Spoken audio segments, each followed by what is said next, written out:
There's been a lot of conversation about the conversation between LeBron and our own Charles Barkley. Let's get into it. Here's what he says about Chuck. He's a hater. What makes what he says credible? Because he's on TV. I'm not going to let him disrespect my legacy like that. I'm not the one who threw somebody through a window. I never spit on a kid. I never had unpaid debt in Vegas. I never said I'm not a role model. I'm tired of biting my tongue. There's a new sheriff in town. Here is what our sheriff, Charles Barkley, said in return to ESPN Radio. Well, I think when you don't like the message, you just kill the messenger. And that still does, some of those things he said about me are correct. That still does not make my message incorrect. I thought he was really whiny and complaining the last couple of weeks, talking about he got no help. I'm like, dude, you just won the championship.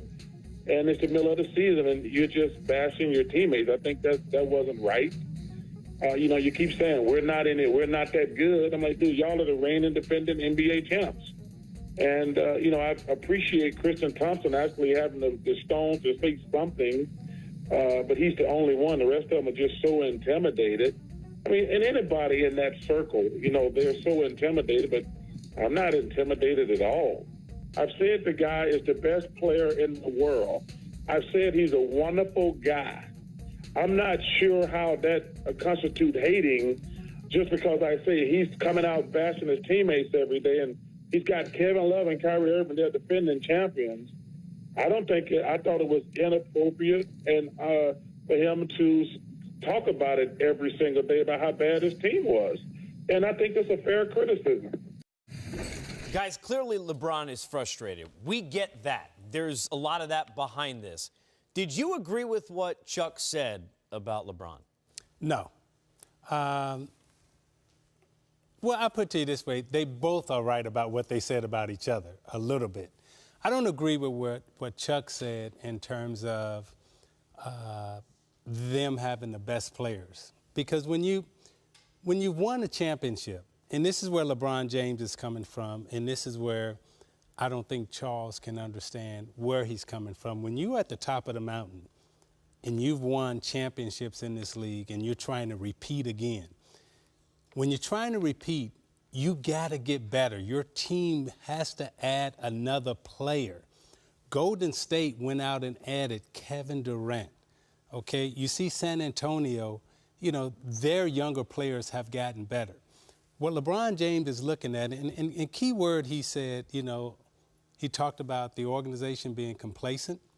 He talked about his age at 32 or going to be 32. So he's sitting at the top of the mountain and he's saying, these younger guys are coming. I'm not 25 anymore and I can't fight them off. I do need some help. And he sounded the alarm. And in sounding the alarm, he's asking for help, and he needs help. Now, Charles talked about the payroll and everything else. That has nothing to do with the addition of another player.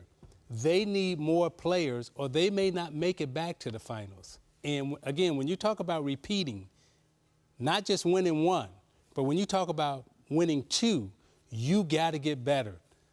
Everybody does it. And Golden State got better. Cleveland's got to add another player.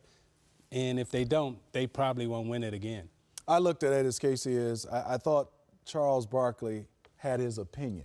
Whether he agreed with LeBron James or not, or whether we agreed with Charles, he has a right to his opinion. Yes, LeBron James started throwing some haymakers. And I think the reason why, and I'm just going off my opinion, I think it's built up of frustration, like you said, of him not being able to have a team that that maybe can win a championship. But I think his frustrations with Charles, it's been a long time coming, and I think it just hit a head. It probably wasn't the right time in the way he went about it, but I think LeBron James just says enough. But I do like that he said, I welcome being a chance to be able to talk to Charles during the All-Star break, so looking forward to that. A lot of times it's not what the message is, it's how you deliver it. Maybe LeBron or Charles could have delivered it a little differently. We deliver this. Hey, look, great segue for Thursday, well, right? Change. Let's bump up the ratings. Well, yeah, I agree. I mean, if I can change, you can change. Everyone can change. I ain't changing. 7 p.m. Eastern time. You stay Casey Stern.